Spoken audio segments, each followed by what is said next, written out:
पिता और पुत्र और पवित्र आत्मा के नाम पर आमीन।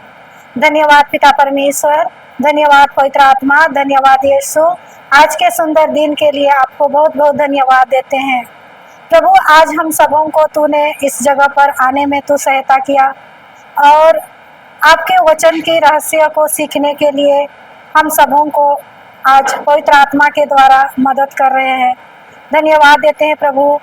आज हम इस शरीर को, इस पूरे मुंह को, हमारे शरीर के एक एक अंग को प्रभु यीशु आपके नियंत्रण में देते हैं प्रभु। आज हम नहीं जानते हैं कि आज हमारे द्वारा आज क्या वचन बताएंगे प्रभु। आज इस पूरे शरीर को तेरे अधिकार में ले लीजिए और अपने नियंत्रण में रख ले प्रभु। आज इस जगह पर जितने भी भाई बहन आए हैं, आज वचन के भूखे हैं, प्यासे हैं और जो वचन के रहस्य को सीखने के लिए आए हैं प्रभु, इस वचन को, रहस्य को, गहराई को एक सरल और आसान तरीका से और एक सरल उदाहरण के द्वारा आप मेरे द्वारा बातें कीजिए प्रभु। आज जो वचन का बीज को गिरेंगे, उस बीज को सुनने के लिए कानों को खोल दे, हृदय को खोल दे, ताकि वचन रूपी बीज हमारे हृदय में गिरे। और मैं विश्वास करती हूँ प्रभु कि वह वचन आज 30 गुना नहीं, 60 गुना नहीं, बल्कि 100 गुना भर भर के फसल ला रहे हैं। धन्यवाद देते हैं प्रभु। आज इस पूरे जगह को नियंत्रण में रख लीजिए और जो हमें नींद आने वाली दुष्ट आत्मा को यीशु के नाम से मैं आदेश देती हूँ, बांधती हूँ और हमेशा हमेशा के लिए उठ और जड़ से उखड़ समुद्र में जा गिरे यीशु के नाम से। और जो वचन को प्रभु, आज वचन का बीज गिरेगा, उस वचन को ध्यान से सुनकर आज हम लोग उस वचन के श्रोता ही नहीं बल्कि पालनकर्ता बन सके। धन्यवाद देते हैं पिता परमेश्वर। आज इस पूरे जगह को अपने नियंत्रण में रख लीजिए और जो वचन का जो बीज गिरेंगे प्रभु, उन लोगों को कान लगाकर सुन सके। यह प्रार्थना हम आपके एक लौटे पुत्र प्रभु यीशु ख्रीस्त के नाम से मांगते हैं। आमीन, आमीन, आमीन। तो अभी हम लोग सुबह को क्या सीखे? प्रेम के बारे में ना। तो आज क्या दिन है? पेंतेकोस्त के दिन में ना, आज हम लोग पेंतेकोस्त का दिन मनाए और प्रभु यीशु 40 दिन मृत्यु के जी उठने के बाद 40 दिन हम चेलों सबको दिखाई दिया और अभी बीते सप्ताह स्वर्गरोहण चले गए, स्वर्ग में उठा लिए गए और हम लोगों को मदद के लिए, हम लोगों को वचन में हम लोग को वादा किया कि मैं तुम लोगों को कभी नहीं छोड़ूंगा ना, दुनिया के अंत तक मैं तुम लोगों के साथ रहूंगा, नहीं डरो ना। तो आज हम लोगों को पवित्र आत्मा, वो सहायक पवित्र आत्मा हमें प्रदान किया है कि नहीं ना। तो आज हम लोग अभी सुबह हम लोग प्रेम के बारे में सीखे। अभी हम लोग नए नए आए हैं ना कोई, तो अभी हम लोग फिर से हम लोग प्रेम के बारे में सीखे। अभी हम लोग विश्वास के बारे में सीखेंगे कि प्रभु में किस तरह विश्वास में बने रहेंगे और किस तरह हम लोग विश्वास में आगे बढ़ेंगे। आज हम लोग विश्वास के बारे में सीखेंगे क्योंकि विश्वास को हमको जानना जरूरी है। विश्वास के द्वारा ही हम ईश्वर को प्राप्त कर सकते हैं ना। तो इसीलिए आज हम लोग विश्वास के बारे में सीखेंगे। आज नए नए बहन लोग आई है तो शुरू से हम लोग विश्वास के बारे में देखेंगे कि विश्वास है क्या ना, तो विश्वास कैसे आता है। तो अभी हम लोग वही विश्वास के बारे में सीखेंगे कि एक विश्वासी है जिसके द्वारा हम ईश्वर को प्राप्त कर सकते हैं ना। तो इसके लिए हम लोग वचन खोलेंगे रोमियो का अध्याय 10 पद संख्या 17। विश्वास के बारे में देखेंगे हम लोग। उसमें लिखा हुआ है विश्वास कैसे आता है। हाँ, एक जन पढ़ेंगे, कोई पढ़िए। इस प्रकार हम देखते हैं कि सुनने से विश्वास उत्पन्न होता है और जो सुना जाता है वह मसीह का वचन है। आप लोग भी बोलिए, सबको ही बोलना है ना। हाँ, सबको बोलना है। रोमियो का 10 का 17 में। हाँ, हाँ, पेज नंबर बता दो। Page number 244। हाँ हाँ,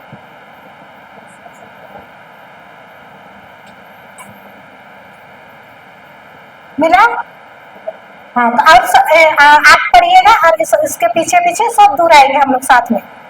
इस प्रकार हम देखते हैं कि सुनने से विश्वास उत्पन्न होता है और जो सुना जाता है वह मसीह का वचन है। तो इसमें क्या बोल रहा है कि जो हम सुनते हैं, आज हम लोग चर्च में क्या सुने? प्रभु का वचन ना, प्रभु का वचन जो सुनने से विश्वास आता है। विश्वास हमेशा दो तरह से होता है। कितना है विश्वास? दो तरह का विश्वास है। एक विश्वास है जो सांसारिक विश्वास है, जो हम लोग आंखों से देखते हैं, उससे विश्वास आता है कि नहीं? और एक विश्वास है ईश्वरीय विश्वास, जो कि हमें नहीं दिखता है लेकिन वचन में लिखा है ना, हाँ कि नहीं? तो अभी जो वचन में जो लिखा है उसको हम लोग नहीं देखे हैं। देखे हैं क्या प्रभु यीशु आज क्रूस में मरा, उसको कोई देखे हैं? नहीं देखे है ना। तो उससे हम लोग कैसे विश्वास करते हैं? अनदेखी ना विश्वास। आगे पढ़ेंगे हम लोग उसके बारे में। तो अभी विश्वास का बारे बोलता है कि विश्वास हमेशा दो तरह का होता है। एक विश्वास है जो आंखों से दिखता है, वो है सांसारिक विश्वास ना, और दूसरा विश्वास है जो ईश्वरीय विश्वास करता है, जो आंखों से नहीं दिखा जाता है लेकिन हम लोग अनुभव करके हैं उसे। हम विश्वास, ईश्वरीय विश्वास अनदेखी चीजों का प्रमाण है। तो इसको हम लोग, जैसे कि आज का वचन है कि जो हम लोग पढ़े वो हमारे फादर ने सुनाया, तो उस वचन को सुनने से क्या आता है? विश्वास आता है ना। इस बाइबल के वचन को जब हम लोग सुनते हैं तो उससे हमारे अंदर क्या आता है? विश्वास, ईश्वरीय विश्वास ना। और एक तरफ है सांसारिक विश्वास। जैसे सांसारिक विश्वास जो आंखों से दिखता है उसको हम लोग सांसारिक विश्वास कहते हैं, लेकिन सांसारिक विश्वास को भी हम जब देखते हैं, जब उसको भी सुनते हैं तो उससे हमें डर उत्पन्न होता है। उदाहरण, ठीक है, जैसे अभी हमारे भाई बहन लोग जो कि रास्ता में कुछ चीज को देखे, जैसे कोई एक्सीडेंट हो गया तो हमें बता दिया, हम तो नहीं देखे हैं लेकिन हमको उस भाई बहन लोग ने हम लोग को बताया और हम लोग सुने। तो जब हम लोग सुने तो उससे हम भले ही हम नहीं देखे हैं लेकिन वो सांसारिक विश्वास हमारे कान तक आया। जब आया तो हम उसमें भी विश्वास किए कि नहीं? और हमको ऐसा लगता है कि नहीं, हम जब तक हमको भी देख लेंगे और सचमुच का एक्सीडेंट हुआ है कि नहीं, तब हम लोग जाते हैं तो सचमुच का देखते हैं कि एक्सीडेंट होता है। तो जब हम लोग देखते हैं वो विश्वास से हमें क्या उत्पन्न होता है? डर होता है कि नहीं? डर उत्पन्न होता है। तो ये जो है सांसारिक विश्वास हमेशा डर, चिंता ये लेके आता है ना। लेकिन ईश्वरीय विश्वास जो है, जो बाइबल में बोल रहा है कि सुनने से, इसमें भी विश्वास आता है और उसमें भी सुनने का विश्वास आता है। लेकिन फर्क क्या है कि ईश्वरीय विश्वास को उसको भी हम लोग बाइबल का वचन को सुनने से विश्वास आता है, और जो सांसारिक विश्वास है उसको भी सुनते हैं लेकिन उससे क्या आता है? डर और चिंता ना। तो ये बोल रहा है कि जो सच्चा विश्वास है वो हमेशा ईश्वरीय विश्वास होता है, और विश्वास आता है वचन को सुनने और सुनने से। तो हमें ईश्वरीय विश्वास में आने के लिए हमें क्या करना है? वचन को पढ़ना है कि नहीं?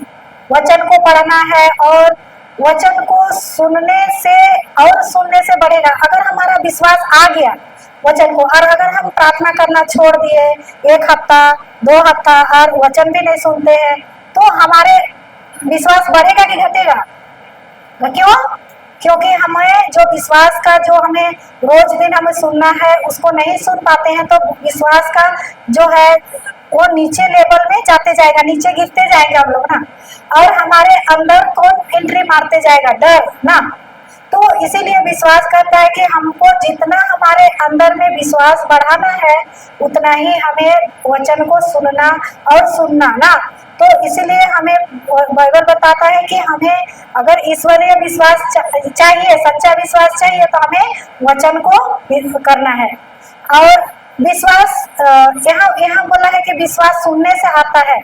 और विश्वास के बारे में और हम लोग वचन देखेंगे, एक तो इब्रानियों का अध्याय 11 पद संख्या 1 में लिखा हुआ है कि विश्वास क्या कैसे आता है या विश्वास क्या है। हाँ, तो कितना नंबर है? 348। अभी विश्वास सुने ना, विश्वास कैसे आता है? जब तक हम लोग वचन को नहीं सुनेंगे, नहीं पढ़ेंगे, तब तक हम लोग विश्वास को नहीं जान पाएंगे ना। तो इसीलिए वचन को सुनना है। अब विश्वास को और गहराई से देखेंगे तो इब्रानी का 11 का 1 में लिखा हुआ है, उसको पढ़ेंगे। क्या लिखा है इसमें? विश्वास, सबको ही बोलेंगे। विश्वास उन बातों की स्थिर प्रतीक्षा है जिनकी हम आशा करते हैं और उन वस्तुओं के अस्तित्व के विषय में दृढ़ धारणा है जिन्हें हम नहीं देखते। तो इस वचन में आप लोग क्या समझे कि विश्वास उन बातों की स्थिर प्रतीक्षा है ना। स्थिर मतलब क्या होता है? स्थिर मतलब एक जगह स्थित है। और प्रतीक्षा, प्रतीक्षा का मतलब इंतजार ना, प्रतीक्षा इंतजार। और आगे है आशा ना, उसमें आशा। 3 चीज हुआ इसके अंदर ना। क्या करना है? विश्वास में स्थिर रहना है, प्रतीक्षा करना है और आशा रखना है। और नीचे में लिखा हुआ है कि जिसको हम नहीं देखते हैं। तो विश्वास का अर्थ हो गया, जिस विश्वास का मतलब है कि अनदेखी चीजों का प्रमाण ना, अनदेखी चीजों का प्रमाण। तो इसमें विश्वास में क्या बोलता है कि जैसे इसको उदाहरण से हम लोग समझेंगे। जैसे विश्वास में हमेशा क्या बोलता है? स्थिर रहने बोलता है कि नहीं?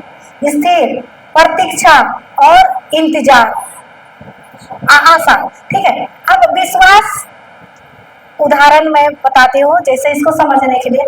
जैसे एक भाई बीमार है, ठीक है, बीमार है, और बाइबल बताती है कि ईश्वर के वचन को सुनने और सुनने से विश्वास आता है। ठीक है, वचन तो सुन रहा है कि वचन में लिखा है पहला पेतरुस 2:24 की मैं यीशु ख्रिस्त के घावों के द्वारा भला चंगा हो गया हूँ। बीमार है वो व्यक्ति, हाँ ठीक है, बीमार है, तो वो बोल रहा है कि मैं यीशु के घावों से मैं भला चंगा हो गया हूँ। और विश्वास वो कर रहा है, लेकिन विश्वास के लिए सबसे पहले उसको आशा करना है। ठीक है, अगर वो चाह रहा है कि मुझे ठीक होना है तो उसकी आशा है। ठीक है, वो विश्वास से पहले वो क्या बोल रहा है कि मुझे भला चंगा होना है, पहले बोल रहा है।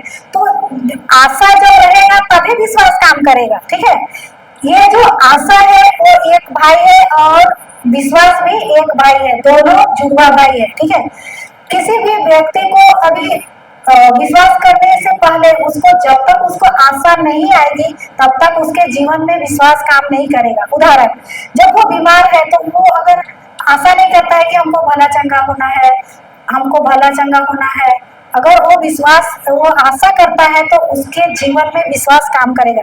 अगर वो आशा नहीं करेगा कि नहीं मैं बीमार हूँ तो मुझे मरना है, तो वो आशा नहीं कर रहा है तो उसके जीवन में विश्वास काम नहीं करेगा, क्योंकि आशा ही नहीं कर रहा है ना।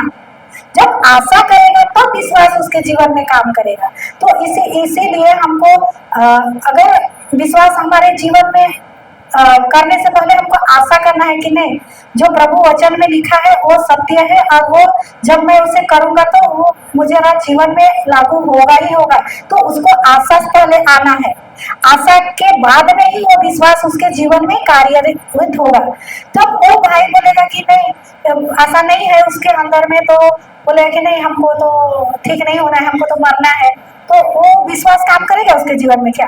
भले ही आप उसके लिए वचन बोल रहे हैं, लेकिन उसके अंदर आशा नहीं है ठीक होने का, वो जीवन में कुछ करने का, तो वो आशा नहीं कर रहा है, तो विश्वास भी उनके जीवन में कार्य नहीं करेगा। इसीलिए उसको सबसे पहले आशा होना चाहिए कि नहीं हमको ठीक होना है। अब ठीक होना है तो उसको विश्वास में उसके जीवन में लागू हो जाएगा विश्वास की धन्यवाद प्रभु यीशु, मैं आपके घावों से मैं भला चंगा हो गया, तब जाके विश्वास उसके जीवन में कार्य करेगा ना।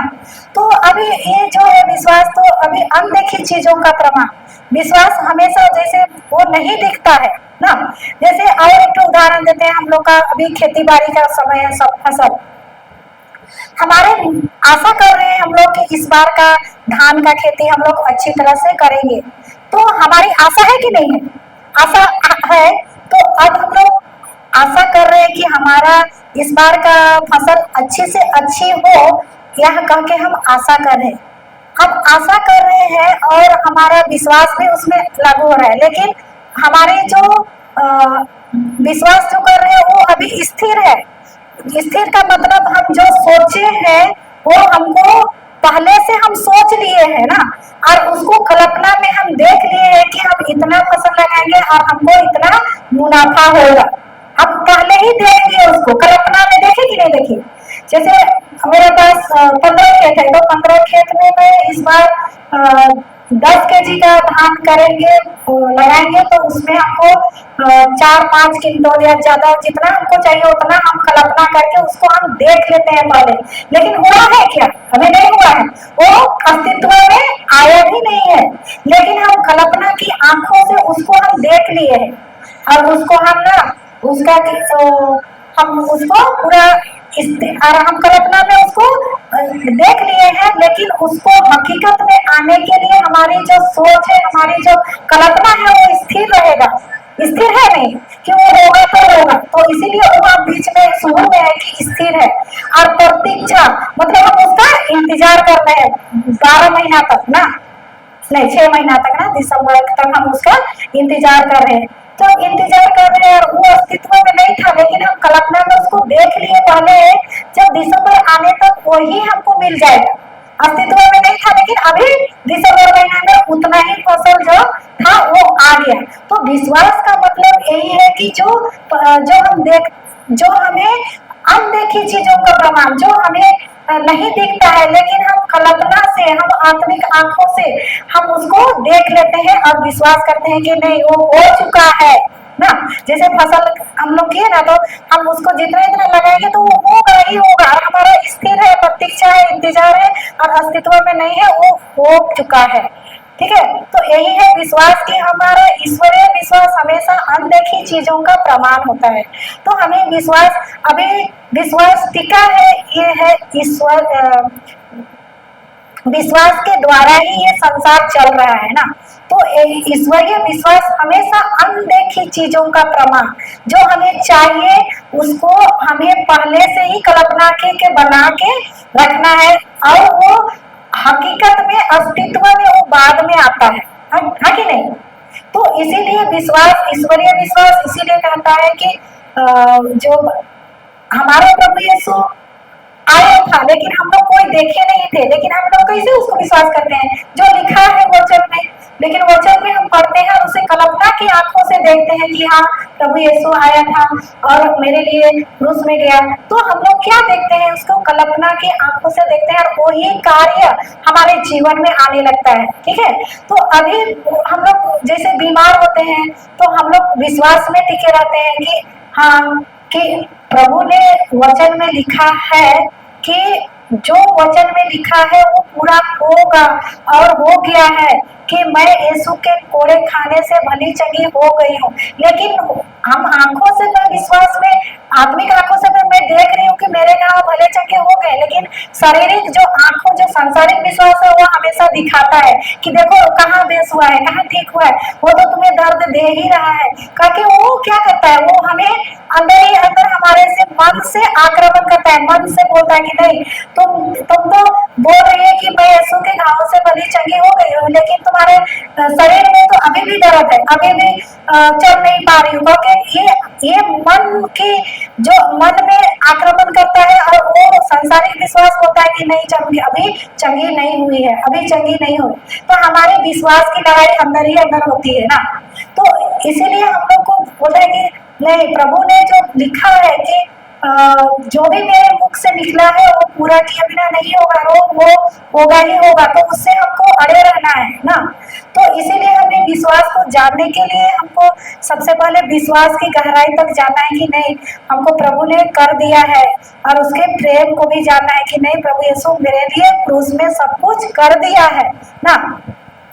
तो समझिए विश्वास का मतलब कि और एक विश्वास जैसे हमारे हम लोग को बच्चे लोग रहता है, हम लोग माँ है ना, तो जैसे हम लोग बच्चे छोटे रहते हैं, लेकिन उसके लिए हम कल्पना की आंखों से देखते हैं कि नहीं कि बच्चा मेरा बड़ा होके मैं डॉक्टर बने या नर्स बने या कुछ भी बने, लेकिन हम वो बना है क्या अभी? हाँ बना है? नहीं बना है ना। तो हम क्या करते हैं, पहले ही कल्पना की आंखों से जो चीज हमको चाहिए वो उसको हम पहले ही देख लेते हैं, देखते हैं कि नहीं, तब जाके हमारा जो निर्णय रहता है, जो हमारी सोच रहता है वो स्थिर रहता है, और स्थिर रहता है और हम उसके लिए क्या करते हैं, इंतजार करते हैं ना। इंतजार करते हैं कि इस बच्चा को हम उसी तरह से जो बच्चा ये बच्चा डॉक्टर बने, टीचर बने या जो भी बने, उसके लिए हम लोग ख्वाहिश देखते हैं, विश्वास करते हैं कि ये बच्चे ये बनेगा। तो उसी से हम लोग उस बच्चे को उसी तरह हम लोग पढ़ाते लिखाते हैं और उसी को देखभाल करते हैं, और बाद में वही जो हम लोग लंबा समय से इंतजार करते हैं और बाद में क्या जो अस्तित्व में से हम लोग पहले ही देखे थे वो हकीकत दुनिया में आ जाती है, बाद में आती है ना। तो यही है विश्वास की हम लोग को अभी कुछ भी चाहिए ईश्वर की ओर से, तो सबसे पहले हम लोग को मिल गया है बोलना है, हमारे आत्मिक आंखों से उसको देखना है कि वो मिल चुका है, वो हमें हासिल कर लिए हैं क्योंकि प्रभु यीशु ने हमें दे दिया है। लेकिन हकीकत दुनिया आने में थोड़ा समय लगता है ना। तो यही विश्वास है। अब हम विश्वास को जानेंगे कि ये जो विश्वास के द्वारा ही, और ये विश्वास के द्वारा ही प्रभु ने सारा संसार को बनाया कि नहीं। इसी में है वचन 11 का ही है, इब्रानी का 11 का 3 में देखे, इसी वचन में है 11 का 3 में। विश्वास द्वारा, हाँ विश्वास द्वारा, सब कोई बोलेंगे विश्वास द्वारा हम समझते हैं कि ईश्वर के शब्द ईश्वर के शब्द के द्वारा विश्व का निर्माण हुआ है, और अदृश्य से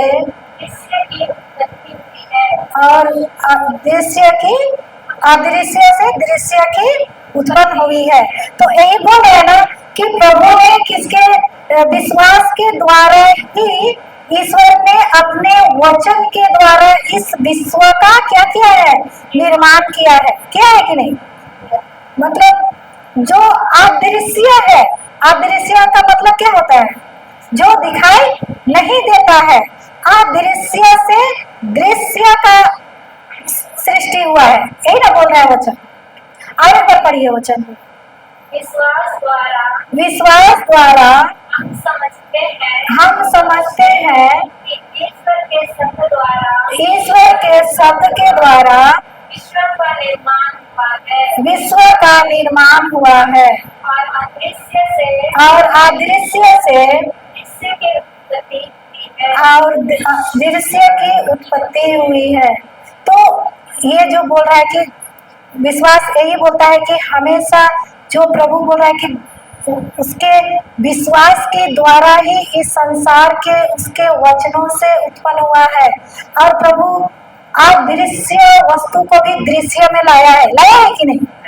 तो यही है हमारा विश्वास की प्रभु ने वचनों के द्वारा, विश्वास के द्वारा ही इस संसार को भी खड़ा है, और प्रभु ने विश्वास के द्वारा ही इस संसार को खड़ा बनाया है। आप दृश्यों को दृश्य में बदल दिया ना। और इसमें और एक जगह जाइए, इब्रानी का 11:6 में जाइए, 11:6 में पढ़िए, उसमें क्या लिखा हुआ है? इब्रानी का 11:6 में,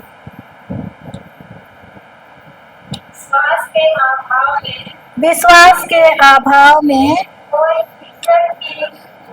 ईश्वर के क्या? कोई ईश्वर पर कृपा पात्र नहीं बन सकता। विश्वास के बिना कोई भी ईश्वर का कृपा पात्र नहीं बन सकता, ईश्वर के क्योंकि ईश्वर के निकट पहुंचना चाहता है, जो निकट पहुंचना चाहता है उसे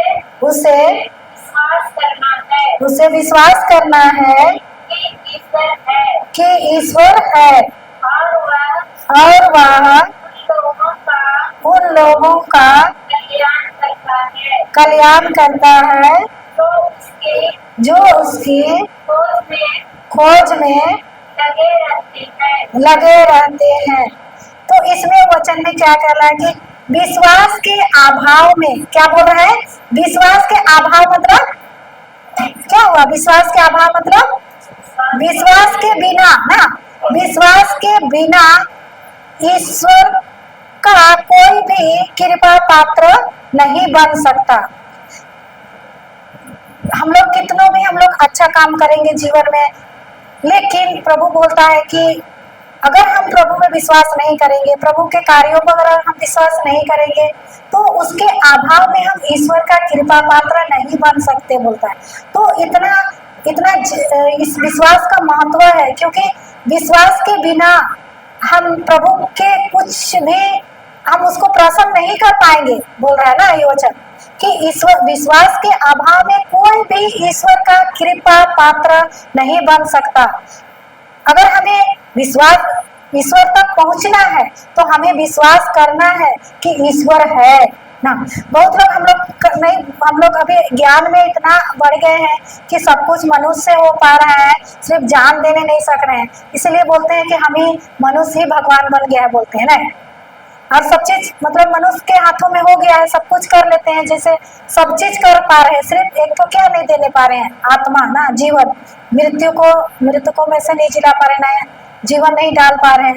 तो अभी मनुष्य इतना ज्ञान में आगे बढ़ रहे हैं कि प्रभु के वचन पर और प्रभु पर विश्वास नहीं करते हैं, प्रभु के कार्यों में।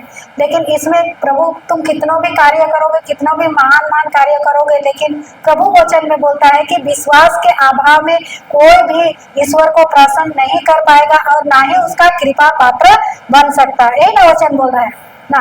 तो इसीलिए हमको ईश्वर तक पहुंचना है तो हमें विश्वास करना है कि ईश्वर है कि नहीं है, और ईश्वर के द्वारा ही ये संसार टिका हुआ है, उसके वचन के द्वारा ही ये खड़ा हुआ है।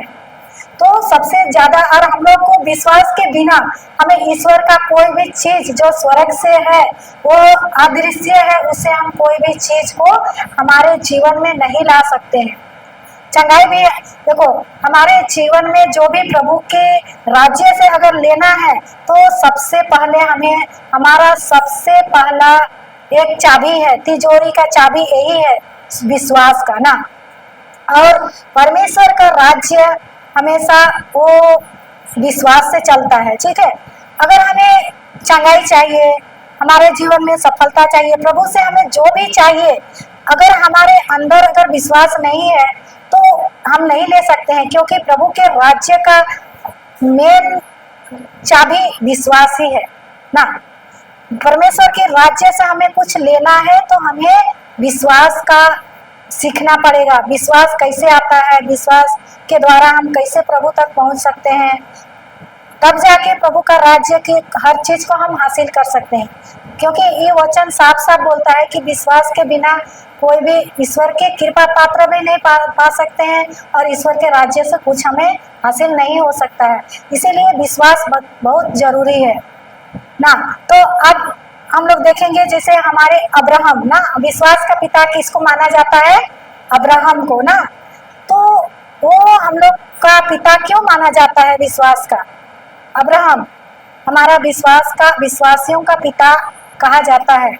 क्यों कहा जाता है, जानते हैं इसको? हाँ, क्यों?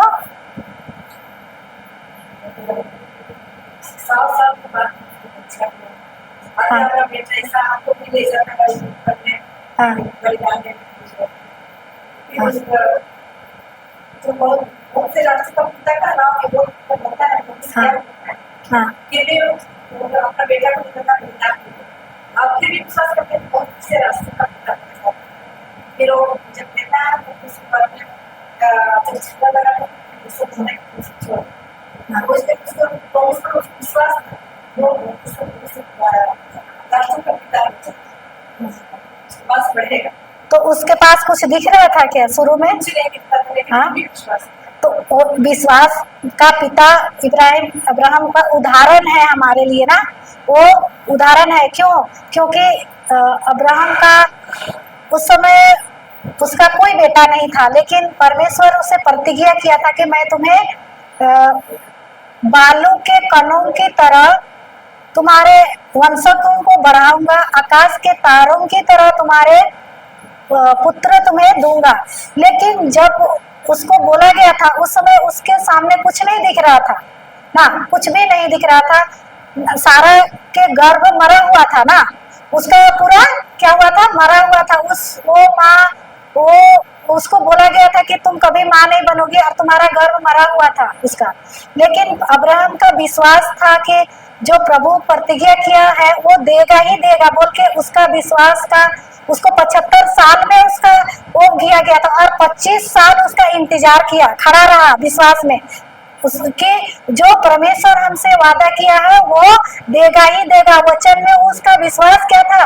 अडिग था। वो कभी नहीं डगमाया कि नहीं, परमेश्वर जो बोला है कि तुम्हारे पुत्र को मैं बालू के कणों की तरह और आकाश के तारों की तरह मैं बढ़ाऊंगा, तो परमेश्वर बढ़ाएगा ही बढ़ाएगा बोल के वो 25 साल तक वो विश्वास में क्या रहा?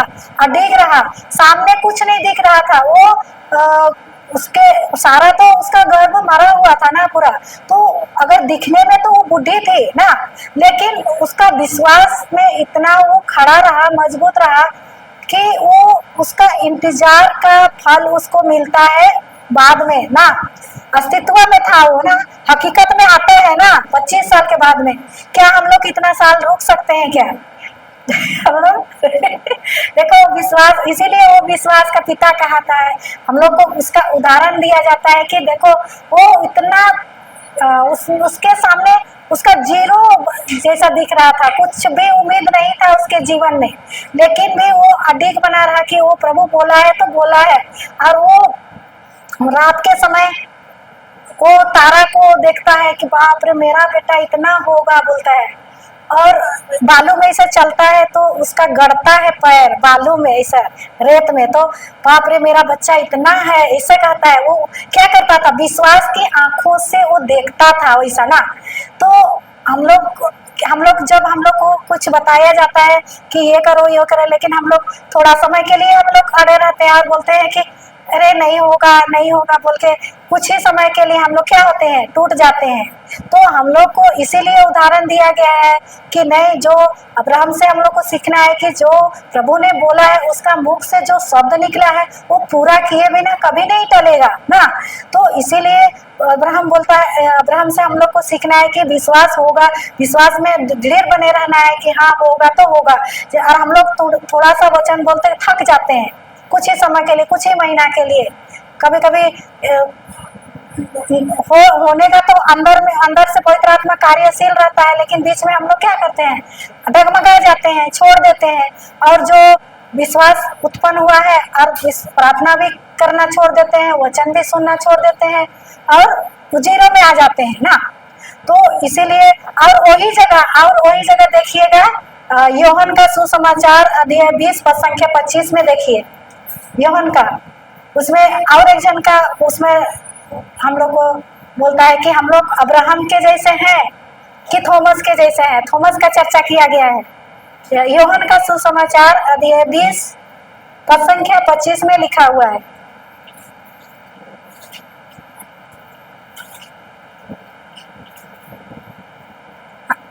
चलिए पढ़िए, तो उसमें क्या लिखा, 25 में है, योहन का सुसमाचार अध्याय 20 पद संख्या 25।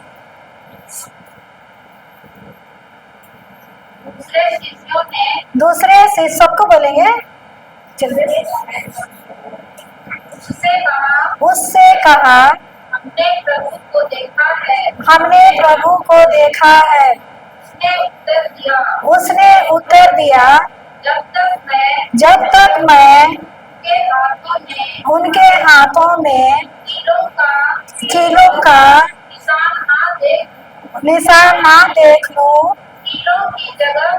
कीलों की जगह पर अपनी उंगली ना रख दूं और उनके बगल में अपना हाथ ना डाल दूं, तब तक मैं विश्वास नहीं करूंगा।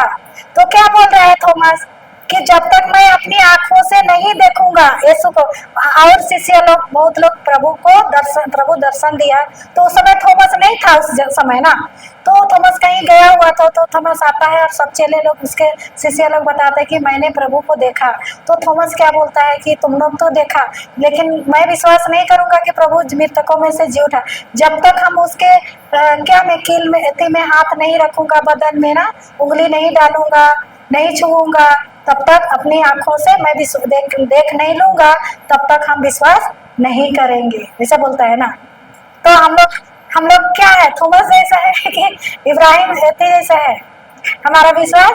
हम लोग क्या बोलते हैं, जब तक चंगाई नहीं होगा तब तक हम विश्वास नहीं करेंगे, बोलते हैं, हाँ कि नहीं।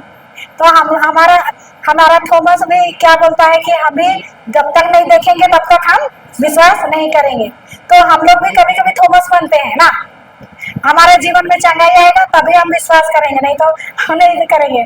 तो इसी जगह हम लोग कभी कभी थॉमस की तरह हम लोग अविश्वास में गिर जाते हैं, आंखों से देखेंगे तभी करेंगे, लेकिन प्रभु बोलता है कि हमारा विश्वास अनदेखी चीजों का प्रमाण, जो हम बोले हैं वो होगा ही होगा, लेकिन अभी नहीं होगा, लेकिन होगा, स्थिर रहना है कि नहीं, विश्वास में प्रतीक्षा करना है। वो जो अस्तित्व में हुए एक दिन जरूर आएगा हमारे हकीकत में। जो भी हमें चाहिए परमेश्वर के राज्य में हमें विश्वास के द्वारा मिलेगा। जो भी हमें चाहिए, हमें जो भी चाहिए वो हमें सबसे पहले विश्वास करना है ना। वचन पढ़े है ना, विश्वास, सबसे पहले विश्वास करो कि तुम्हें मिल गया है और तुम्हें दिया जाएगा। तो क्यों बोलता है कि हमें सबसे पहले हमको हकीकत आत्मिक आंखों से देखना है कि हमें वो चीज मिल चुका है, तो मिल गया है और बाद में तुम्हें दिया जाएगा। अब्राहम को मिला ना, तो उसी तरह हमें विश्वास यही सिखलाता है कि हमें विश्वास में जो भी हमें परमेश्वर के राज्य में चाहिए वो हमें स्थिर करना चाहिए, स्थिर रहना, प्रतीक्षा करना है और इंतजार करना है।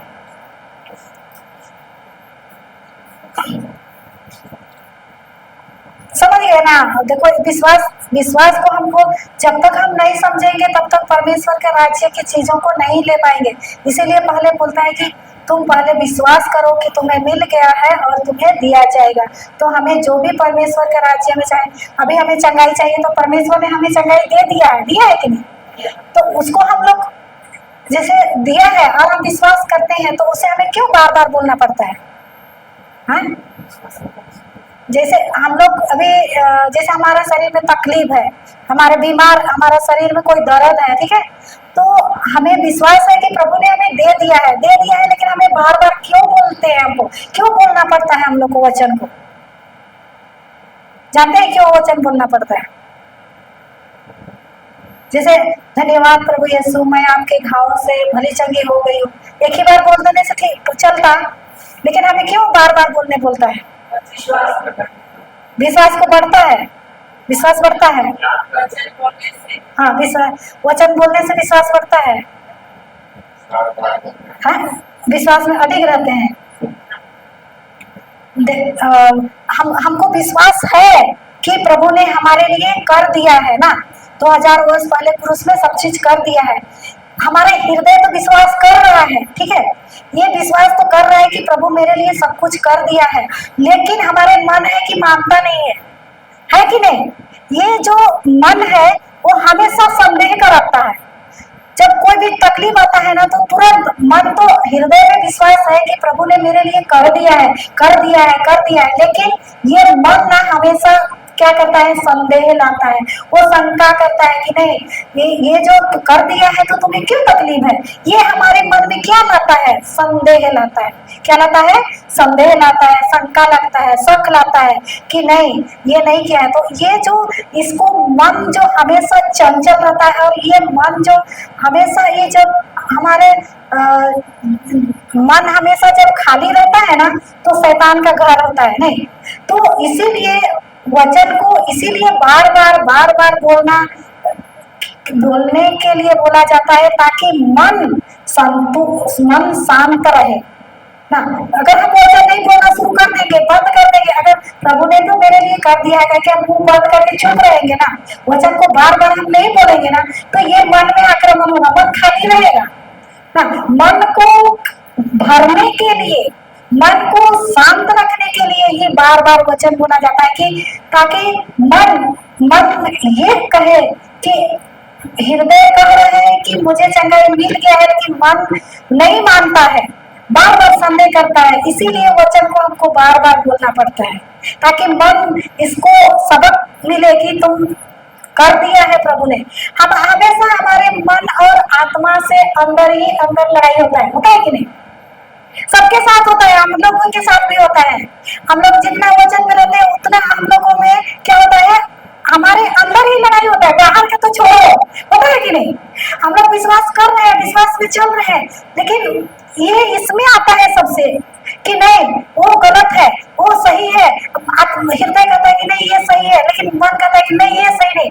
दोनों में आपस में क्या होता है, हम लोग को लड़ाई होता है, आक्रमण करता है। इसीलिए हमें वचन को बार बोलने से ना ये चुप रहता है, ये शांत हो जाएगा।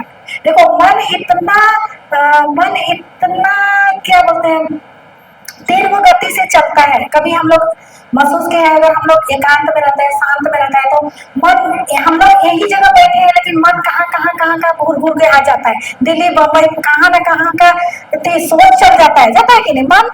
तो इतना इसका गति है, तो इसका गति को फ्यूज करने के लिए, उसको कंट्रोल में लाने के लिए ही हमको वचन को क्या करना है, बार बार बोलना है, ताकि इसका ये जगह खाली ना रहे ना। तो इससे हम लोग को ये हमारा हृदय मजबूत होता है। क्या होता है, मजबूत होता है। जैसे वचन को जब हम बार बोलते हैं ना, वचन क्या है, यीशु है, जीवित यीशु है ना। योहन का 1:1 में हम लोग पढ़ते हैं, मत निकालिएगा उसका। योहन का 1:1 में कि आदि में शब्द था, शब्द ईश्वर के साथ था, और शब्द ही वचन है। जब हम वचन को, यीशु है, यीशु को हम बार उसको बोलते हैं, तो वचन स्वयं यीशु है। तो हम किससे बात कर रहे हैं, यीशु से हम बात कर रहे हैं हमारा। और जब हम वचन बोलते हैं तो किससे, हम मैं और वचन दोनों साथ में हम लोग बातें करते हैं ना। और जब हम लोग, तो तीसरा आदमी नहीं आ सकता, यह मन में कभी कुछ नहीं आएगा ना। तो इसी को हमको एकत्रित करने के लिए, इसको शांत करने के लिए हमें वचन को बार बोलना पड़ेगा, ठीक है। और जैसे हम लोग वचन बोलते हैं, तो वचन बोलने से क्या फायदा होता है? सबसे पहले तो वचन बोलने से हमारा हृदय मजबूत होता है। क्या होता है, हृदय मजबूत होता है। जब हृदय मजबूत होता है तो हमारे मस्तिष्क मजबूत होता है। क्या होता है, मस्तिष्क मजबूत होता है। जब मस्तिष्क मजबूत होता है तो मन मजबूत होता है, मन मजबूत होता है तो हमारा शरीर के जितने भी हमारे मस्तिष्क में, मन में जुड़ा रहता है, वो मजबूत रहता है और वो स्वस्थ रहता है। इसीलिए वचन को बार बोला जाता है। समझे क्या होता है वचन बोलने से? अगर लिखना चाहते हैं तो लिख लीजिए, हम लोग नोट बनाए हैं इसीलिए बताए।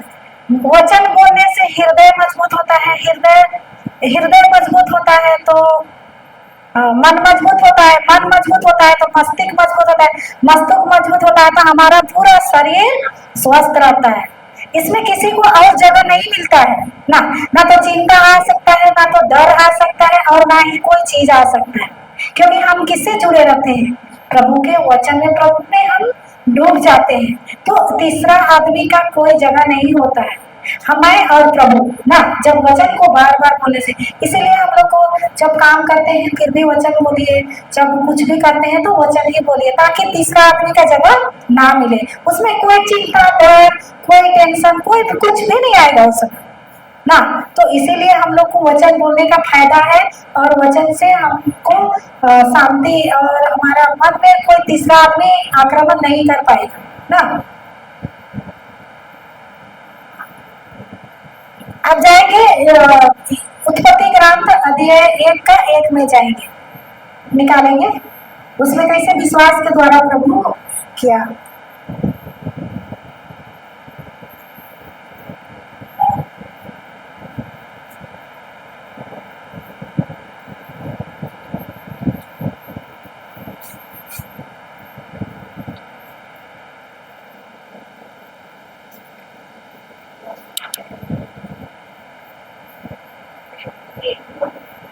हम उत्पत्ति का 1 से 3 तक पढ़ेंगे। उत्पत्ति ग्रंथ अध्याय 1 पद संख्या 1 से 3। आदि में परमेश्वर ने आकाश और पृथ्वी की सृष्टि की। पृथ्वी बेडौल और सुनसान पड़ी हुई, और गहरे जल के ऊपर अंधियारा था तथा परमेश्वर का आत्मा जल के ऊपर मंडराता था। जब जब परमेश्वर ने कहा उजाला हो जाए तो उजाला हो गया। तो इसमें क्या बोल रहा है शुरू में कि, और एक बार धीरे धीरे पढ़िए, एक एक लाइन आप शुरू से एक एक लाइन पढ़िए। प्रारंभ में ईश्वर ने स्वर्ग और पृथ्वी की सृष्टि की। पृथ्वी उजाड़ और सुनसान थी। बस इतना ही लिखना। तो प्रारंभ में ईश्वर ने किसकी पहले सृष्टि की? स्वर्ग और पृथ्वी की। जब स्वर्ग और पृथ्वी की जब सृष्टि की तो पृथ्वी पर क्या था? पृथ्वी पर क्या था? अंधेरा था। ठीक है। बेडौल, बेडौल का मतलब क्या है? बेडौल, सुनसान, अंधियारी, ये मतलब पृथ्वी, केवल पृथ्वी ऐसे बेडौल था, मतलब उसका कोई आकृति नहीं था, उसमें कुछ भी नहीं था, ना तो पेड़ पौधा ना था, ना तो ये हरा भरा, ये कुछ भी, ना तो सूर्य भी नहीं था, अंधेरा था ना, सूर्य भी नहीं था, सारा चीज एकदम क्या था? बेडौल, मतलब कुछ भी नहीं, सुनसान, सन्नाटा जगह। हम लोग कहीं जाते हैं तो कुछ भी गांव नहीं रहता है, उस जगह पर कोई खेत नहीं रहता है, पेड़ सब नहीं रहता है, तो वो जगह क्या हम लोग बोलते हैं? सन्नाटा ना, सुनसान ना। तो ठीक उसी तरह जब प्रभु ने स्वर्ग को बनाया और इस सृष्टि को बनाया तो उस समय पृथ्वी बेडौल था। बेडौल, कोई आकृति, कोई सुंदरता, कोई मतलब हरा भरा नहीं था उस समय ना। हालेलुया, धन्यवाद यीशु। तो उस समय प्रभु यही वचन में बोलता है कि जब पृथ्वी, स्वर्ग और पृथ्वी की सृष्टि की तो पृथ्वी क्या थी? उजाड़, सुनसान, अंधेरा था। तो और आगे क्या है? पढ़िए। अर्थात गत पर अंधकार छाया हुआ था और ईश्वर का आत्मा सागर पर विचरता था। सागर पर विचरता था। ईश्वर ने कहा प्रकाश हो जाए प्रकाश हो जाए और प्रकाश हो गया। और प्रकाश हो गया। जब वो देखा प्रभु यीशु अंधेरा है और प्रकाश नहीं है, तो प्रभु यीशु बोला कि प्रकाश है, अंधेरा है, अंधेरा है इस पृथ्वी में, प्रकाश हो जाए, ऐसा बोला? क्या बोला? प्रकाश हो जाए। क्यों नहीं बोला अंधेरा को? वो बोल सकता था ना, पूरा पूरा सुनसान था, पूरा अंधेरा था, तो प्रभु बोल सकता था कि बाप रे इतना अंधेरा है, प्रकाश हो जाए, ऐसा बोल सकता था ना, तो क्यों नहीं बोला उस जगह? हैं? शब्दों का तो उपयोग किया, तो बोल सकता था ना उस जगह भी कि बाप रे अंधेरा है तो प्रकाश हो जाए, ऐसा बोलता। तो क्यों वो अंधेरा नहीं बोला? क्या करना था उसको? जो उसको देखना था उसी को बोला ना, अंधेरा को नहीं बोला। वो वचन में लिखा है ना, अंधेरा था लेकिन अंधेरा को नहीं बोला, बोला कि प्रकाश हो जाए। मतलब उसका कहने का मतलब है कि उसमें तो था, परिस्थिति दिखाई दे रहा था कि अंधेरा है, सुडौल है, सुनसान है, कुछ भी अच्छा नहीं है, कहा कि वो बोल सकता था ना, लेकिन वो नहीं बोला। क्या बोला? प्रकाश को बोला, और जैसे प्रकाश बोला वैसे ही प्रकाश आ गया। तो इससे हम लोग को क्या सीखने को मिलता है कि जैसे हमारे जीवन में अंधेरा है, हमारे जीवन में समस्या है, विपत्ति है, तकलीफ है, सन्नाटा है हमारे जीवन में, तो उसे हमें नहीं बोलना है। बोलना है क्या? नहीं बोलना है। और क्या बोलना है कि उसका हमको बोलने से क्या होगा? और बढ़ेगा ना, समस्या को और बोलने से और बढ़ेगा। अगर हम समस्या को नहीं बोल के हम उसके लिए समाधान को बोलेंगे तो समाधान हो जाएगा ना। तो प्रभु यही बोला कि उसको तो समस्या दिख रहा था, उसका बेडौल सुनसान पृथ्वी पर कुछ भी अच्छा नहीं था, लेकिन प्रभु उसको नहीं बोला और उसका समाधान को ही बोला, और बोला कि प्रकाश हो जाए। और जैसे वो प्रकाश हो जाए बोला, वो तुरंत प्रकाश, पवित्र आत्मा उसको लेके क्या किया? प्रकाश हो गया। तो ठीक उसी तरह अभी हमारे जीवन में समस्या है, समाधान है, समस्या है, बेडौल है, बेचैनी है, जो भी हमारे जीवन में है, लेकिन पवित्र आत्मा मंडरा रहा है कि नहीं रहे? हमारे अंदर पवित्र आत्मा है, लेकिन कार्य क्यों नहीं कर रहा है? जिस तरह वो गत पर अंधेरा था लेकिन पवित्र आत्मा मंडरा रहा था, लेकिन जब उसको शब्द चाहिए था ना, शब्द क्या का चाहिए था? वो प्रभु यीशु समाधान का शब्द बोला और तुरंत समाधान का शब्द बोला, पवित्र आत्मा मंडरा रहा था, वही शब्द को लेके पवित्र आत्मा तुरंत कार्य में लग गया कि प्रकाश हो जाए, तो वो प्रकाश तुरंत हो गया। तो उसी तरह हमारे जीवन में अगर समस्या है, तो अगर हमें समस्या है तो समस्या का समाधान को जब हम लोग बोलेंगे, वचन जब हम लोग बोलेंगे, तो पवित्र आत्मा तुरंत उसी को लेके हमारे जीवन में क्या करेगा? कार्य करना शुरू कर देगा। तो अभी बताइए, हम लोग को समस्या बोलना है कि समाधान बोलना है? लेकिन हम लोग का आदत है समस्या को ही प्रचार करना, है कि नहीं? नहीं, हम लोग बोलते हैं कि नहीं, हम समस्या बोलने से समस्या बढ़ेगा जानते हैं, लेकिन हम लोग का मुंह से क्या निकलता है? समाधान निकलता है कि समस्या निकलता है? क्यों निकलता है? क्योंकि जानते हैं फिर भी। क्यों? क्योंकि हमारे अंदर जो बचपन से सुन के आए हैं ना, जो सुन के आए हैं हमारे हृदय में, वो क्या बना है? गढ़ बन गया है। और हम लोग तुरंत उसको, जो वचन सीखते तो है, लेकिन उसको कार्य में हम लोग नहीं ला सकते हैं। तुरंत ला सकते हैं क्या? अभी हम लोग क्या है? बच्चा है ना, बच्चा है, अभी बच्चा है तो हम लोग बच्चा जैसे ही हम लोग बिहेव करते हैं। कितना कोई बच्चा को एक बार बोलिएगा अच्छा बात तो सीखेगा क्या? वो और गलती करेगा।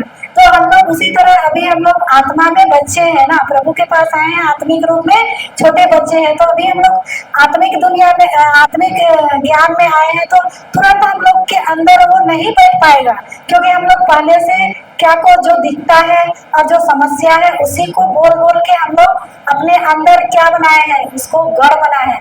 तो उस गढ़ को हम लोग को हटाने के लिए हमें वचन का रोज दिन प्रैक्टिस करना है कि नहीं? एक दिन में तो नहीं होगा ना। तो हम लोग को धीरे धीरे हम लोग को रोज क्या करना है, हम लोग को अपने आप को देखना है कि नहीं अभी जब गलत कर रहे हैं, और उसको तुरंत और हम लोग क्या करेंगे, उसको सुधारने की कोशिश करेंगे, गिरेंगे लेकिन और खड़ा होंगे ना, कि तब जाके हम लोग पूरा चलने सकेंगे। जैसा बच्चा तुरंत नहीं चल पाता है, गिरता है और तुरंत उठता है और गिरता है और तो उसी तरह हम लोग जो भी अभी हम लोग जो वचन सीख रहे हैं वो तुरंत पकड़ा में नहीं आता है, लेकिन हम लोग को जारी रखना है।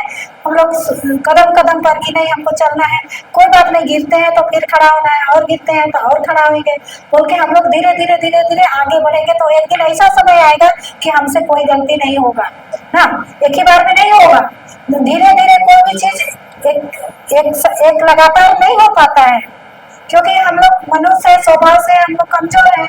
हम लोग का जो आंखें जो है वो आंखें हमेशा दिखाती है दिखी हुई चीजों को, समस्याओं को ही दिखाता है, और हम लोग तुरंत झुक जाते हैं, गिर जाते हैं। तो हमें गिरते हैं लेकिन हम लोग को फिर से खड़ा होना है, फिर से उठना है। ठीक है, अब समझ गए विश्वास का मतलब? इसको जानना है विश्वास कैसे आता है, विश्वास को सुनने से। तो अभी हम लोग को जो भी हम लोग वचन सीखे उस वचन को पढ़ना है, उस वचन को सुनना, अपने ही से कान से क्या करना है, सुनना है। सुनने अपने ही कान तक, ज्यादा देखिए हम लोग को मुंह से बोलेंगे और कान तक ही सुनेंगे, जब अपने बोल के अपने ही सुनेंगे, तो इससे ही विश्वास आता है ना। जैसे एक वचन को लीजिए कि प्रभु यीशु, जैसे आपको बीमार है, या लूकास 4:18 को बोलिए, प्रभु यीशु का पवित्र आत्मा मेरे बच्चों पर है, प्रभु यीशु ने मेरे बच्चों को, हालांकि मेरे बच्चे बात नहीं सुन रहे हैं, मेरे बच्चे सही रास्ता पर नहीं चल रहे हैं, लेकिन भी उन लोगों के लिए वचन को बोलना है कि प्रभु यीशु का पवित्र आत्मा मेरे बच्चों पर है, प्रभु ने मेरे बच्चों को अभिषेक किया है, प्रभु यीशु ने मेरे बच्चों को प्रेम से भर दिया है, और सारे बुराइयों और दुष्ट आत्मा और शैतान के हर एक कार्यों से मुक्त कर दिया। हालांकि दिख रहे हैं बच्चे लोग, वे लोग बात नहीं सुनते हैं, वे टीवी देखते हैं, पढ़ाई नहीं करते हैं, वे दिखने में तो दिख रहे हैं, लेकिन हम उनके लिए क्या बोल रहे हैं, वचन बोल रहे हैं ना। कि उस देखो पवित्र आत्मा के लिए जब हम वचन किसी के लिए बोल देते हैं, तो पवित्र आत्मा जब ये वचन क्या है, समाधान के लिए है ना वचन। तो हम उस बच्चा को देख रहे हैं कि वो बच्चा गलत कर रहा है, तो हम उस बच्चे की समस्या को हम नहीं बोल रहे हैं, बल्कि उसका समाधान के लिए वचन बोल रहे हैं कि प्रभु यीशु का पवित्र आत्मा इस बच्चे। तो प्रभु यीशु का पवित्र आत्मा जब उस बच्चे पर छाया रहे, क्योंकि जब हम पवित्र आत्मा को जब बोलते हैं ना, तो पवित्र आत्मा तुरंत कार्यशील हो जाता है, क्योंकि पवित्र आत्मा हमेशा इंतजार करता है कि मुझे कोई मेरे शब्द को बोले, और हम तुरंत उसको लेके पवित्र आत्मा कार्य करता है ना। पवित्र आत्मा हमेशा हमारे शब्दों का इंतजार करता है। और एक दुष्ट आत्मा भी है, हमारे जो संसार की बातों को जो बोलते हैं, तो दुष्ट आत्मा भी उस शब्द को लेने के लिए तैयार रहता है। तो हमें जो भी हम शब्द बोलते हैं, अगर हम संसार के शब्द बोलते हैं, तो संसार का देवता या नरकदूत उस शब्द को लेके कार्य करता है हमारे जीवन में। अगर हम वचन बोलते हैं, तो वचन को लेके पवित्र आत्मा तुरंत कार्य करता है। तो हमें जानना है कि जो हम मुख से जो शब्द बोलते हैं वो बहुत पावरफुल है, वो बहुत सामर्थ शक्ति है। वो वचन पूरा ही वो काम होगा, क्योंकि वचन बोला गया है, वचन एक बीज है। जो भी हमारे मुंह से जो शब्द निकलेंगे, अगर हमारा बीज वचन का है, तो पवित्र आत्मा तुरंत लेके हमारे जीवन में कार्य करेगा। अगर वचन के खिलाफ है, सांसारिक शब्द है, समस्या का शब्द है, तो उस शब्द को तुरंत नरकदूत लेके कार्य करेगा, और वही होगा जो हम बोल रहे हैं। तो इसीलिए हमें जो भी बोलना है ना, उसको हमारे मुंह से बोलने से पहले ही हमें क्या करना है, सोच समझ के बोलना है। बोला है कि नहीं? तो ये अपने सामर्थ्य से हो सकता है क्या? हाँ, आप कितना भी बोलिएगा कि हम ये शब्द नहीं बोलेंगे, लेकिन अपना बल से, अपना शक्ति से, अपना बुद्धि से नहीं होगा। अगर आप लोग अपने मुंह को कंट्रोल में करना चाहते हैं तो पवित्र आत्मा से हम लोग को क्या करना है, मदद लेना है। वचन लिखिए, बता दे रहे हैं, वचन निकालिए। इसके ये वचन है स्तोत्र ग्रंथ पुराना विधान में है। अगर आप अपने शब्दों को कंट्रोल में, अपने मुंह को कंट्रोल में लाना चाहते हैं ना, तो उसके लिए एक वचन है स्तोत्र ग्रंथ 141 पद संख्या 3 में लिखा हुआ है वचन। हाँ, 141 स्तोत्र ग्रंथ अध्याय 141 पद संख्या 3।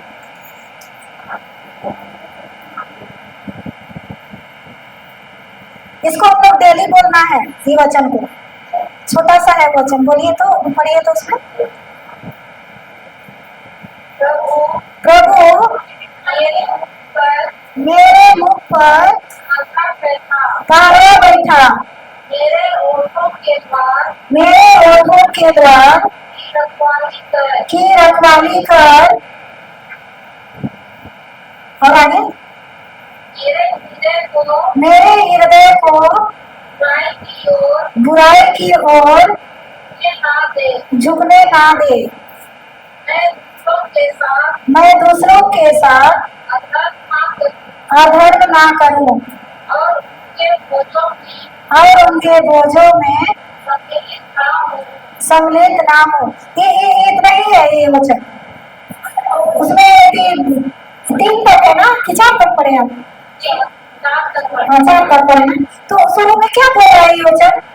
आगे पद पढ़ेंगे, इसको लिख लीजिए। अगर अपने मन को, अपने हृदय को बुराई की ओर से बचाना है, अपने मुंह से गलत शब्द नहीं बोलना है ना, तो ये तीन छोटा सा शब्द है ना, उसको आप दिन भर बोलते रहिएगा। देखिए उसमें और एक बार पढ़िए, ये बहुत शब्द है, ये वचन है। जैसे हमारे मुख में क्या क्या बोलते हैं, फटफट फटफट फट, सुबह से लेकर ना, सबसे क्या हम लोग का चलता है, मुंह ना, है कि नहीं? क्या सबसे चलता है? उठे, आंख खोले और हमारा मुंह ही जो है, जो पटल पटल पटल पटल, जब तक हम लोग नहीं सोएंगे तब तक हम लोग का चलते रहता है कि नहीं? तो खाली सोते हैं उस समय खाली बंद रहता है। तो इसीलिए जो ऐसा सब क्या बोलते हैं, क्या नहीं बोलता है, तो इसको मुंह को कंट्रोल में लाने के लिए, मन को स्थिर रखने के लिए, हमारे हृदय को बचाने के लिए ये वचन है। और एक बार पढ़ेंगे ये वचन, बहुत अच्छा वचन है। इसको पढ़िए और एक बार ये वचन को। प्रभु मेरे मुख पर पहरा बैठा, मेरे ओठों के द्वार की रखवाली कर। आगे पढ़िए, और आगे पढ़िए आगे थोड़ा सा। मेरे हृदय को बुराई की ओर झुकने ना दे। मैं दूसरों के साथ अधर्म ना करूं और उनके बोझों में सम्मिलित ना हो। तो ये वचन हम लोग को जैसे बार बार हम लोग ये वचन को बोलेंगे कि प्रभु मेरे ओठों के द्वार की रखवाला कर, मेरे मुंह की पहरा बैठा, प्रभु मेरे हृदय को बुराई से बचा, प्रभु मुझे अधर्म से बचा। तो जैसे हम ये वचन को बोलेंगे तो प्रभु हमारा मदद नहीं करेगा क्या? पवित्र आत्मा काम करेगा कि नहीं करेगा? तो यही इसी से हम बच सकते हैं। हम कितना भी बोलेंगे कि ये बात नहीं बोलेंगे, ये बात नहीं बोलेंगे, लेकिन हमारे जब हम ये वचन को बार बार बोलते रहेंगे तो प्रभु हमेशा हमारे क्या करेगा, ओठों की रक्षा करेगा, हमारे हृदय को बुराई की ओर झुकने नहीं देगा। इसलिए प्रभु हमको सबसे पहले बोलता है कि अपने हृदय की रक्षा करो, क्योंकि हमारे जीवन का स्रोत इसी से फूट निकलता है, वचन में लिखा है ना। तो इसीलिए सबसे पहले तुम अपने हृदय की रक्षा करो। ये वचन है इस सुक्ति ग्रंथ 4 का 22 या 23 में लिखा हुआ है ये वचन। सबसे पहले तुम अपने हृदय की रक्षा करो, क्योंकि जीवन का स्रोत इसी से फूट निकलता है। तो हमें अपने हृदय की रक्षा करना है कि नहीं करना है? तब जब हृदय की रक्षा नहीं करेंगे तो हम लोग को ये जान नहीं पाएंगे कि क्या ये वचन सही है या गलत है, क्या प्रभु की ओर से आ रहा है कि क्या पवित्र आत्मा की ओर से आ रहा है। हम लोग को परख नहीं होगा, परखने नहीं सकेंगे, है कि नहीं? जब तक अपने हम प्रभु के वचन से नहीं बोलते रहेंगे, नहीं तो हमारे मन हमेशा खाली रहेगा। तो खाली का घर शैतान का घर ना। तो इसीलिए मन को कंट्रोल में लाने के लिए हमें क्या करना है? वचन को बोलते रहना है, मनन चिंतन करना है। तब जाके हमारा मन खाली नहीं रहेगा। मन खाली नहीं रहेगा तो परिस्थिति नहीं दिखेगा, परिस्थिति नहीं दिखेगा तो चिंता नहीं आएगा, चिंता नहीं आएगा तो डर नहीं आएगा, डर नहीं आएगा तो दुष्ट आत्मा भी नहीं हमारे जीवन में कार्य नहीं कर पाएगा। इसीलिए हमको वचन को बार बार हम लोग को बोलना है और मनन करना है, उस वचन के बारे में ही सोचना है। जब हम उस वचन के बारे में सोचते हैं, मनन करते हैं तो हमारा विश्वास मजबूत होते जाता है। अगर हम संसार की चीजों को सोचेंगे और चिंता करेंगे तो हमारे अंदर में डर आएगा, चिंता आएगा और समस्या बढ़ेगा ना। तो हमें निर्णय लेना है कि हमें संसार के बारे में चिंता करना है या मनन करना है कि हमें वचन का बोलना है और वचन का मनन करना है। दो चीज हमारी जगह रखा गया है, ठीक है। तो इसीलिए हमें विश्वास में बढ़ना है। तो हमें जो वचन जो बोल रहे हैं और हमें पवित्र आत्मा से भी बोलना है कि पवित्र आत्मा हमारे मुंह के पहरा हमें वचन को मनन करना सिखा, हमारे हृदय को बुराई से बचा। जब हम लोग वचन बोलेंगे तो हमारा मन खाली नहीं रहेगा। और हम किसके बीच में से आपस में बात करेंगे? हम और पवित्र आत्मा ना। अगर हम वचन को छोड़ के, वचन से हट के अगर हम सांसारिक चीजें से हम बात करेंगे, सांसारिक चीजों के बारे में ही सोचेंगे, ये ऐसा कैसा होगा, वो क्या होगा, ऐसा पैसा कहाँ से आएगा, हमारा कल्पना पूर्ति नहीं है, मकान नहीं है, क्या करेंगे। जब हम इस तरह हम लोग मन में सोचेंगे तो हम किसके साथ हम बैठे हैं, किसके साथ हम मनन कर रहे हैं? समस्या को देख के समस्या की चिंता कर रहे, समस्या के बारे ही सोच रहे हैं तो हम किसके साथ हम बैठे हैं? शैतान के साथ बैठे हैं। और हम किसके साथ में हम मनन कर रहे हैं, गप लड़ा रहे हैं? उसी के बारे में ना, उसी के बारे में सोच रहे हैं। तो और वो समस्या बढ़ेगा, डर आएगा, चिंता आएगा, समस्या वही समस्या पहाड़ की तरह बढ़ते जाएगा ना। अगर हम समाधान चाहिए तो हमें वचन को लेके यीशु से बैठना है, तो हर समस्या का समाधान पूरा हो जाएगा ना। तो भारी है क्या? है भारी है? एकदम आसान और सरल तरीका है। इसी को मन को एकदम हम लोग का मन के अंदर हमारे प्रभु का डेरा रहेगा, उसी में हम चिंता मनन करेंगे। हाँ, प्रभु ने सुंदर धरती बनाया, सुंदर आकाश बनाया, धन्यवाद यीशु, आज यह जीवन तूने दिया है, धन्यवाद यीशु, हमको माँ के गर्भ से लेकर हमको बचाए। ये क्या कर रहे हैं? हम मनन कर रहे हैं, प्रभु से क्या कर रहे हैं? हम बात कर रहे हैं। तो तीसरा आदमी कभी नहीं आएगा, आएगा क्या? धन्यवाद प्रभु यीशु, आपने हमें सुंदर कपड़ा दिया, सुंदर पैर दिया प्रभु, आज हम पैर से हमको स्वस्थ रखा, इस पैर को हम उनके लिए धन्यवाद देते हैं प्रभु। ये हाथ तूने सुंदर बनाया, हमारा हाथ स्वस्थ है, मस्त है, इसी हाथ के द्वारा मैं सेवा कर रहा हूँ प्रभु, धन्यवाद। हर एक शरीर के हर एक अंगों को आप मदद कीजिए, प्रभु को धन्यवाद दीजिए, प्रभु की याद कीजिए। तो ऐसा करने से ना आपके अंदर में इतना विश्वास भी बढ़ते जाएगा, प्रेम भी बढ़ता जाएगा और प्रभु से आप क्या करते हैं? लिपटे रहते हैं। जब आप प्रभु से लिपटे रहेंगे तो कोई भी आपको अलग नहीं कर सकता।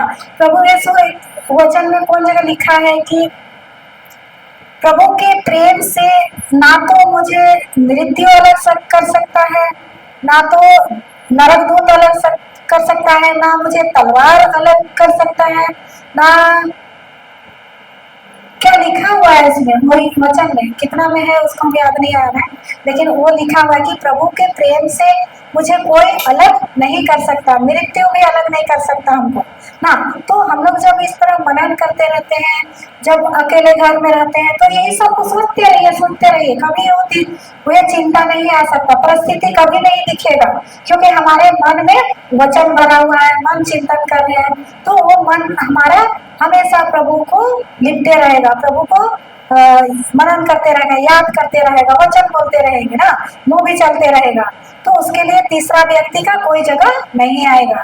तो आज हमें यही सोचना है कि हमें मन को खाली नहीं रखना है क्या?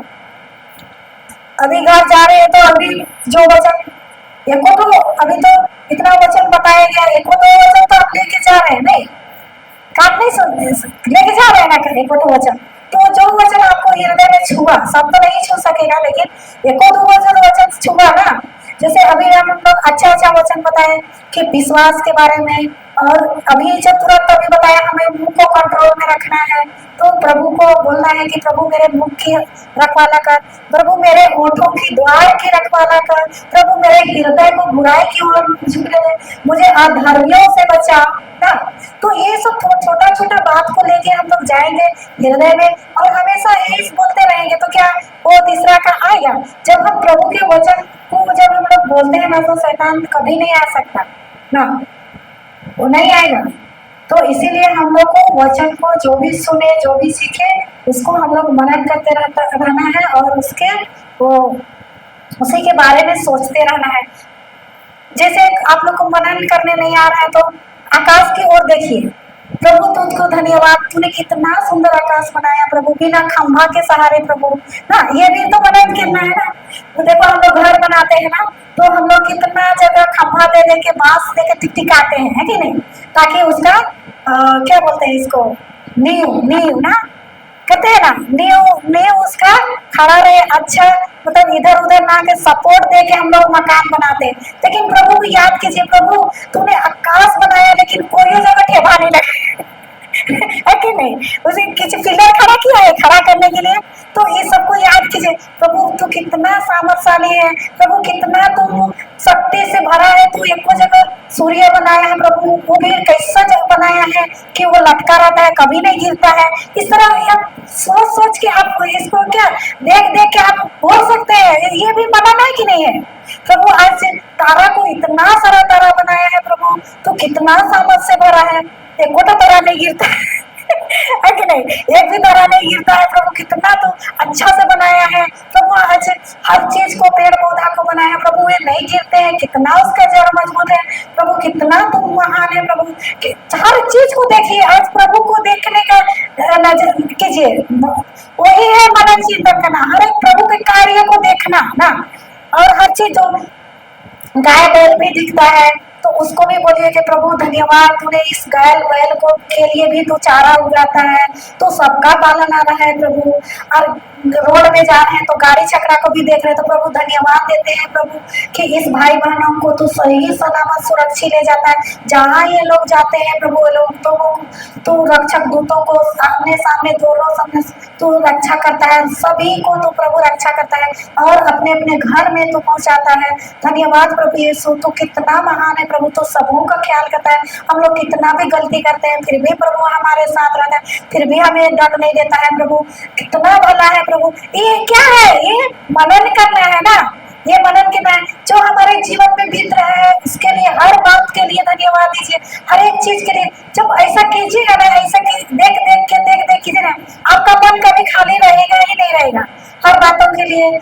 हर खाना भी खा रहे तो धन्यवाद प्रभु यीशु, आज हमें सुंदर खाना दिया प्रभु।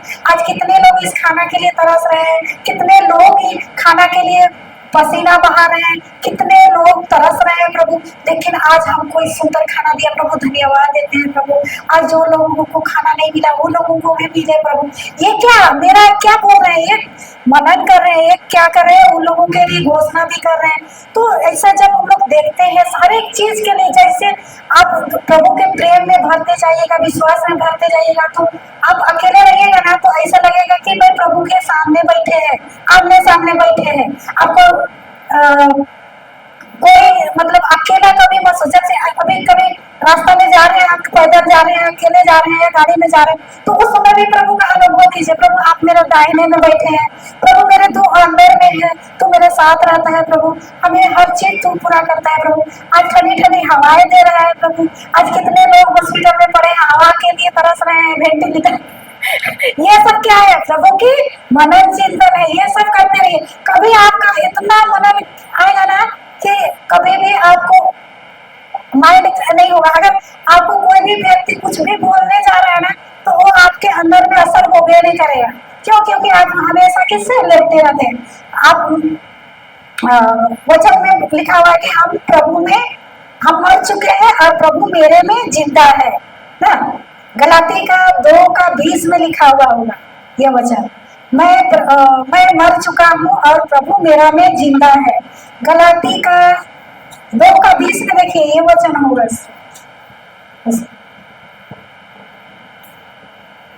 गलातियों का अध्याय 2 पद संख्या 20।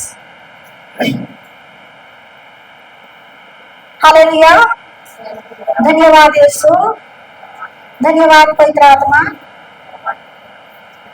2:20 में गलतियों का क्या लिखा हुआ है उसमें? कितना? 279 पेज नंबर।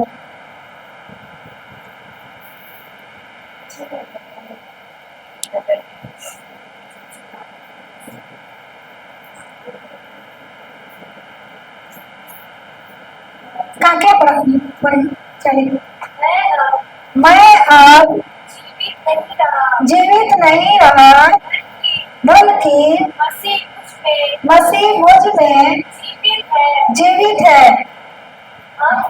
अब मैं अपने शरीर में जो जीवन जीता हूँ उसका एकमात्र प्रेरणा स्रोत है। तो इसमें क्या प्रभु ने, मैं मर चुका हूँ और प्रभु मुझ में जीवित है। हाँ, तो अभी हम हमारे अंदर में कौन जीवित है? प्रभु यीशु ना। तो प्रभु यीशु हमारे में जीवित है, तो अभी हमें क्या करना है? प्रभु की महिमा करना है। और हमें जब हम मर चुके हैं दुनिया की दृष्टि में, तो हमें कोई भी कुछ बोले तो वो हमारे में असर नहीं होना चाहिए।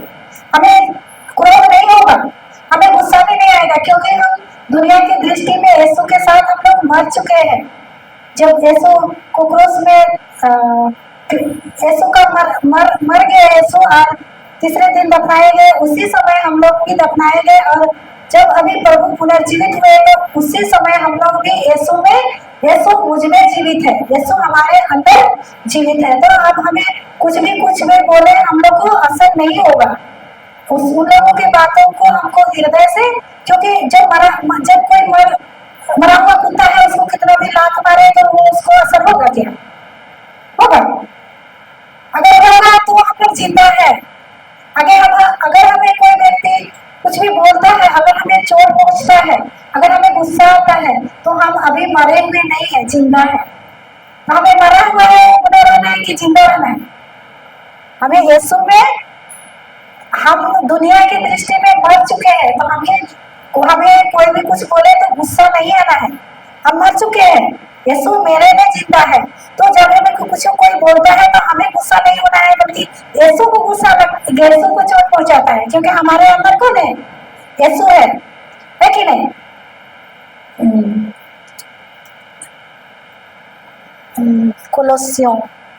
कोलोसियों का 3:3 में वचन निकालिए, तो यही वचन के लिए है। कोलोसियों अध्याय 3 पद संख्या 3, कोलोसियों का। हालेलुया, धन्यवाद यीशु, धन्यवाद पवित्र आत्मा।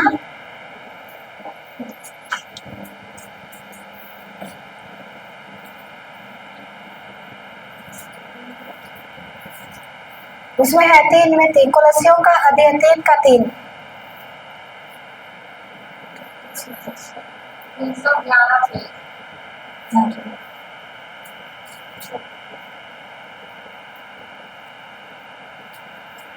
उसमें क्या लिखा हुआ है?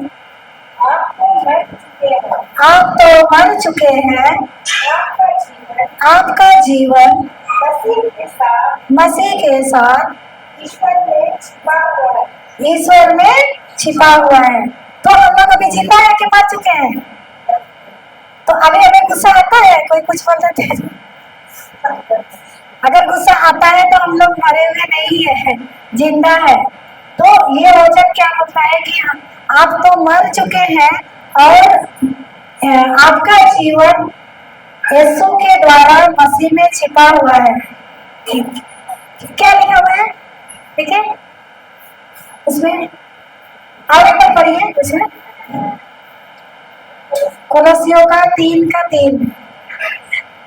आप तो मर चुके हैं, आपका जीवन मसीह के साथ ईश्वर में छिपा हुआ है। हम लोग का शरीर मर चुका है और हमारा जीवन यीशु के द्वारा ईश्वर में छिपा हुआ है।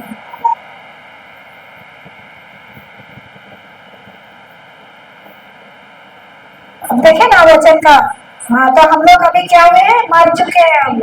यीशु के द्वारा हमारा जीवन यीशु में ईश्वर के में छिपा हुआ है, यीशु के द्वारा ईसा मसीह में छिपा हुआ है। आप आज सीखे, आज कुछ सीखे कि नहीं सीखे? अभी वचन को लेके जा रहे हैं, आप लोग घर में जाके पढ़िएगा ना। हाँ ठीक है, तब अंतिम प्रार्थना करेंगे, आंख बंद करेंगे। धन्यवाद पिता परमेश्वर, धन्यवाद पवित्र आत्मा, धन्यवाद यीशु। आज के सुंदर दिन में प्रभु आपने बहुत सुंदर सुंदर वचन को सिखाया, रहस्य को सिखाया प्रभु। आज के सुंदर दिन के लिए आपको धन्यवाद देते हैं प्रभु। जो इन भाई बहनों के जीवन में जो वचन का बीज गिरा, भर भर के फसल ला रहे हैं प्रभु, और दूसरों को भी दे रहे हैं। धन्यवाद देते हैं प्रभु। आज इस जगह पर जहाँ से भी आए हुए ये भाई बहन प्रभु, आज अपने घर तक जाने में तो रखवाल दूत गाब्रियल दूत को तो अपने रक्षा के लिए रखा है, और चारों ओर उनके जाने के रास्ता में आज पहरा दे रहे हैं, और सुरक्षित अपने घर तक पहुंचने में पवित्र आत्मा रखवाल दूत तो रक्षा कर रहा है। धन्यवाद देते हैं प्रभु यीशु। आज हर एक जन आज वचन को भर भर के अपने हृदय में लेके जा रहे हैं प्रभु, और इस वचन को दूसरे भाई बहनों को भी बांट रहे हैं। आज हम विश्वास की आंखों से देख रहे हैं, और प्रभु आज आने वाले दिन में भी आज बहुतों को आज ये भाई बहन के द्वारा उन लोगों को भी आकर्षित कर सके, और इस जगह पर भर भर के आज प्रभु का वचन गिर रहा है। उस वचन को चारों ओर से लेने के लिए आज रिट्रीट में भर भर के लोग आ रहे हैं। धन्यवाद प्रभु यीशु। आज यह प्रार्थना आपके इकलौते पुत्र प्रभु यीशु ख्रिस्त के नाम से मांगते हैं। आमीन, आमीन, आमीन।